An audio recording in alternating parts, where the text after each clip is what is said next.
Tamil Senior January 1996. Get ready. 10 seconds. 5 seconds. Start.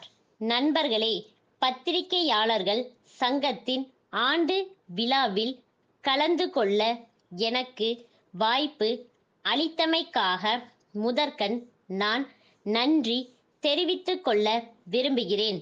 நீண்ட நெடுங்காலமாக அரசியல் துறையில் மட்டுமல்லாமல் பொருளாதார அபிவிருத்தி சம்பந்தமாகவும் சமுதாய முன்னேற்றம் சம்பந்தமாகவும் இந்திய பத்திரிகைகள் ஆற்றி வந்திருக்கும் பணி மகத்தானது என்று குறிப்பிடுவதில் நான் உண்மையிலேயே மகிழ்ச்சி அடைகிறேன். தின பத்திரிகைகளை பொறுத்தமட்டில் இந்த 3 துறைகளில் முக்கிய கவனம் செலுத்துகின்றன என்றாலும் தொழில், விஞ்ஞானம் போன்ற மற்ற துறைகளுக்கும் அவை ஓரளவு இடம் அளிக்கின்றன. இவை தவிர சினிமா, இயல், இசை, நாடகம் போன்ற பல்வேறு துறைகளுக்கென்று தனித்தனியாக வார, மாத இதழ்கள் வெளிவருவதையும் பார்க்கிறோம். இவ்வாறு பலதரப்பட்ட மக்களுக்கும் பயன்படும் வகையில் பத்திரிகைகள் இயங்கி வருவது பாராட்டத்தக்கதாகும். குறிப்பாக சொல்ல வேண்டுமானால் நம் நாட்டின் சுதந்திர போராட்ட காலத்தில் இந்திய பத்திரிகையாளர்கள் ஆற்றிய பணி மிக மிக போற்றத்தக்கதாகும்.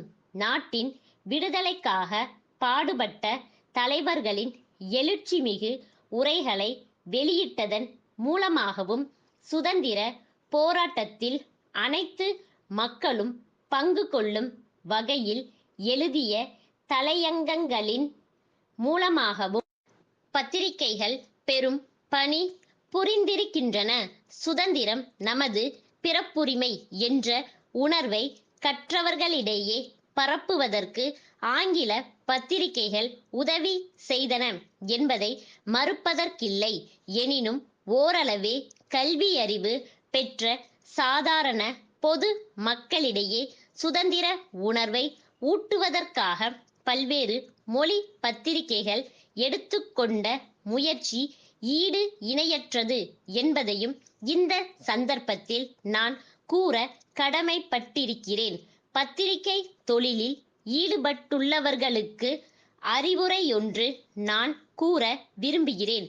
ஜனநாயகம் சிறப்புற அமைவதற்கு மக்கள் எல்லோரும் கல்வியறிவு பெற வேண்டியது ஒரு புறமிருக்க, பெற்ற சுதந்திரத்தை பேணி காப்பதற்கு மக்களுடைய கடமை என்ன என்பதை பத்திரிகைகள் கட்டுரைகள் மூலமாகவும் தலையங்கங்கள் மூலமாகவும் அவ்வப்போது விளக்குவது பயனுள்ளதாக இருக்குமென்று நான் நம்புகிறேன்.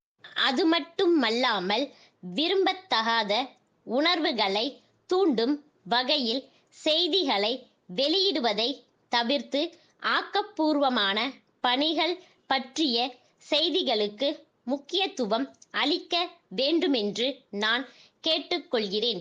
நாட்டின் விடுதலை போராட்ட காலத்தில் பத்திரிகையாளர்கள் எந்த அளவுக்கு கடமையுணர்ச்சியுடனும் தேசிய உணர்வுடனும் பணியாற்றினார்களோ அதே முறையில் மக்களிடையே ஒற்றுமையை வளர்ப்பதிலும் பண்பாட்டை பாதுகாப்பதிலும் பத்திரிகைகள் கவனம் செலுத்த வேண்டுமென்று கேட்டுக்கொள்கிறேன்.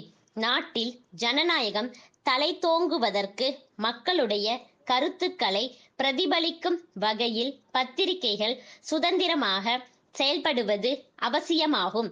அத்தகைய பணியில் உங்களை நீங்கள் தொடர்ந்து ஈடுபடுத்திக் கொள்ள வேண்டுமென்று கேட்டு உரையை முடித்துக் கொள்கின்றேன். சென்னையிலுள்ள சாந்தி துணிக்கடையின் மேலாளர், திருப்பூரிலுள்ள திருவாளர்கள் குமரன் சகோதரர்களுக்கு எழுதும் கடிதம். அன்புடையீர், தாங்கள் அனுப்பியிருந்த 500 சட்டைகள் கொண்ட 5 கட்டுகள் நேற்றைய தினம் எங்களுக்கு கிடைக்கப் பெற்றன. கட்டுகளை பிரித்து பார்த்தபோது அவற்றில் 100 சட்டைகள் சேதமுற்றிருந்தன என்பதை தங்களுக்கு வருத்தத்துடன் தெரிவித்துக் கொள்கிறோம்.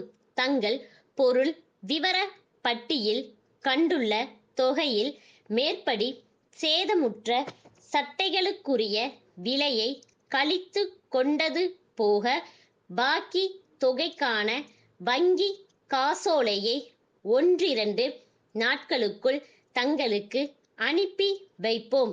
எங்களுடைய வாடிக்கையாளர்களுக்கு முழு மனநிறைவு அளிக்கும் வண்ணம் நாங்கள் இப்பகுதியில் சென்ற 50 ஆண்டுகளாக பெயரும் புகழும் பெற்றிருப்பதை கருத்திற்கொண்டு தாங்கள் எப்போதும் முதல் தரமான துணிகளையே எங்களுக்கு அனுப்பி வைப்பதில் முக்கிய கவனம் செலுத்த வேண்டுமென்று கேட்டுக்கொள்கிறோம். தாங்கள் வெளிநாடுகளுக்கு ஏற்றுமதி செய்யும் பல்வேறு அளவுள்ள 1000 உயர் ரக பனியன்களை எங்களுக்கு அனுப்பி வைக்கும்படி கேட்டுக்கொள்கிறோம். தங்களுடைய விவரமான பதிலை விரைவில் எதிர்பார்க்கிறோம். தங்கள் நம்பிக்கையுள்ள ஸ்டாப்.